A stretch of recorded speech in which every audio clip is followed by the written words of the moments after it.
नमस्कार, मैं हूं अंकुर और आप देख रहे हैं सत्यहिंदी.com। सत्य हिंदी का एंड्रॉइड ऐप आ चुका है। उसको डाउनलोड करने के लिए आप इस वीडियो के डिस्क्रिप्शन में जा सकते हैं। वहां पे आपको एक लिंक मिलेगा जहां से आप ऐप को डाउनलोड कर सकते हैं। इसके अलावा इस ऐप को आप गूगल प्ले स्टोर से भी डाउनलोड कर सकते हैं। अब एक नजर डाल लेते हैं अब तक की खबरों। पेगासस जासूसी मामले को लेकर कांग्रेस के पूर्व अध्यक्ष राहुल गांधी ने एक बार फिर केंद्र सरकार पर हमला बोला है। शुक्रवार को संसद परिसर के बाहर पत्रकारों से बातचीत में राहुल ने कहा कि इस मामले की जांच होनी चाहिए और गृह मंत्री को इस्तीफा देना चाहिए। उन्होंने कहा कि पेगासस एक हथियार है। इजरायल सरकार इसे हथियार बताती है और इसे आतंकवादियों के खिलाफ इस्तेमाल करती है। कांग्रेस सांसद ने कहा कि प्रधानमंत्री और गृह मंत्री ने इस हथियार को संस्थानों के खिलाफ इस्तेमाल किया है। उन्होंने कहा ये मामला सिर्फ उन तक सीमित नहीं है बल्कि ये जनता की आवाज पर आक्रमण है। राहुल गांधी ने कहा कि इसके लिए सिर्फ एक ही शब्द हो सकता है, देशद्रोह। वायनाड से सांसद राहुल गांधी ने कहा कि सुप्रीम कोर्ट पर पेगासस का इस्तेमाल किया गया।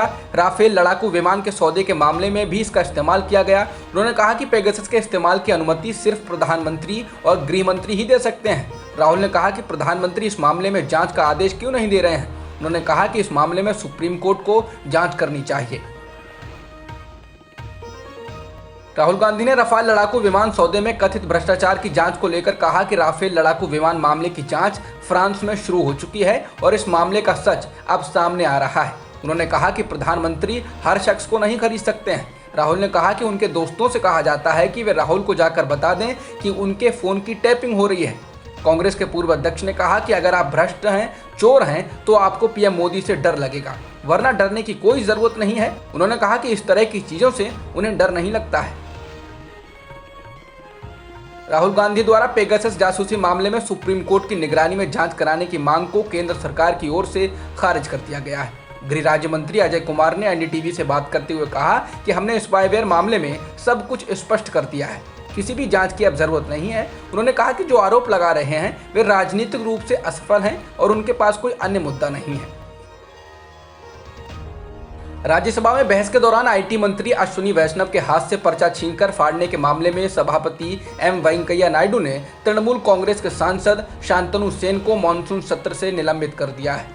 टीएमसी सांसद ने राज्यसभा में आईटी मंत्री के हाथ से पर्चा छीनकर उसे फाड़कर उपसभापति हरिवंश नारायण सिंह की ओर भी उछाल दिया, जिसके बाद टीएमसी सांसद ने यह भी आरोप लगाया था कि राज्यसभा के स्थगित होने के बाद हरदीप पुरी ने उनके साथ अभद्रता से बात की, गाली दी और मारने के लिए भी दौड़े थे। पेगासस जासूसी कांड को लेकर विपक्ष के हंगामे के बाद सदन लोकसभा को सोमवार तक के लिए स्थगित कर दिया गया है। राज्यसभा से टीएमसी सांसद शांतनु सेन को पर्चा फाड़ने के मामले में निलंबित किए जाने से हंगामा और बढ़ गया। वहीं राज्यसभा में भी विपक्ष के हंगामे के बाद कार्यवाही को स्थगित करना पड़ा। सदन में आईटी मंत्री के हाथ से पर्चा छीनने के मामले में आईटी मंत्री अश्विनी वैष्णव ने टीएमसी पर पलटवार किया। उन्होंने कहा कि टीएमसी की बंगाल में हिंसा की संस्कृति रही है और उसी को वो अब संसद में लाने की कोशिश कर रहे हैं। आईटी मंत्री ने कहा कि वो अगली पीढ़ी को क्या ये संदेश देना चाहते हैं। पंजाब कांग्रेस में मुख्यमंत्री कैप्टन अमरिंदर सिंह बनाम प्रदेश अध्यक्ष नवजोत सिंह सिद्धू कैंप के बीच लंबे वक्त तक चले संघर्ष के बाद ऐसा दिन भी आया जब दोनों नेता एक ही मंच पर बैठे दिखे। सिद्धू ने शुक्रवार को चंडीगढ़ में प्रदेश कांग्रेस के अध्यक्ष पद का कार्यभार संभाला और इस कार्यक्रम में अमरिंदर सिंह भी शामिल हुए। पंजाब कांग्रेस के प्रभारी हरीश रावत भी कार्यक्रम में मौजूद रहे। इससे पहले अमरिंदर सिंह ने कांग्रेस के सभी विधायकों, सांसदों और वरिष्ठ नेताओं को चाय पार्टी पर बुलाया और इस चाय पार्टी में अमरिंदर सिंह और नवजोत सिंह सिद्धू की मुलाकात और बात हुई।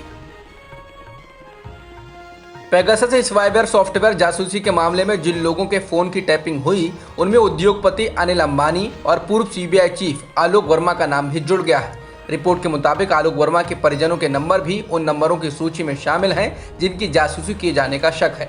बता दें कि इस मामले को लेकर केंद्र की मोदी सरकार बुरी तरह घिर चुकी है। रिपोर्ट के मुताबिक अंबानी और उनके कर्मचारियों को 2018 में सूची में डाला गया था। ये वो वक्त था जब कांग्रेस ने प्रधानमंत्री मोदी को राफेल लड़ाकू विमान के सौदे के मसले पर घेरा हुआ था और विमान बनाने वाली कंपनी दसॉ एविएशन के साथ भारत में अनिल अंबानी की कंपनी को इन विमानों को बनाने का काम मिला था। वहीं वर्मा का फोन नंबर अक्टूबर 2018 में सूची में आया था। ये वो समय था जब सीबीआई के अधिकारियों के बीच खींचतान चल रही थी।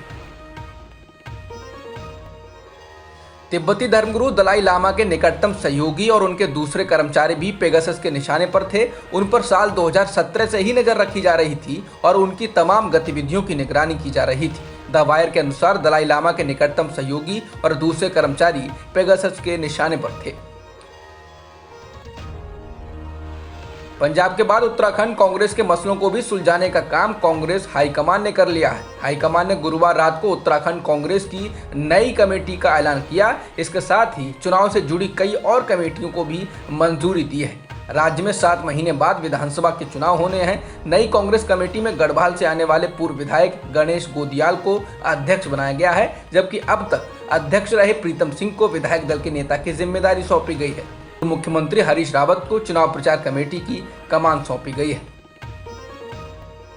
सुप्रीम कोर्ट ने कहा कि भारत में 2 न्याय व्यवस्था नहीं हो सकती हैं, गरीबों के लिए अलग और अमीरों के लिए अलग। इसने गुरुवार को कहा है कि जो अमीर हैं, जिनके पास राजनीतिक सत्ता है और जिनकी न्याय व्यवस्था तक पहुंच नहीं है, उनके लिए अलग अलग व्यवस्था औपनिवेशिक मानसिकता है।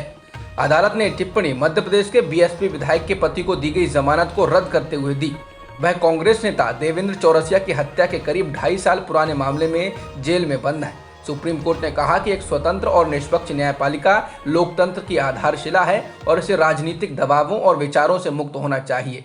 अब तक की खबरों में इतना ही। बाकी खबरों के लिए बने रहिए सत्यहिंदी.com के साथ।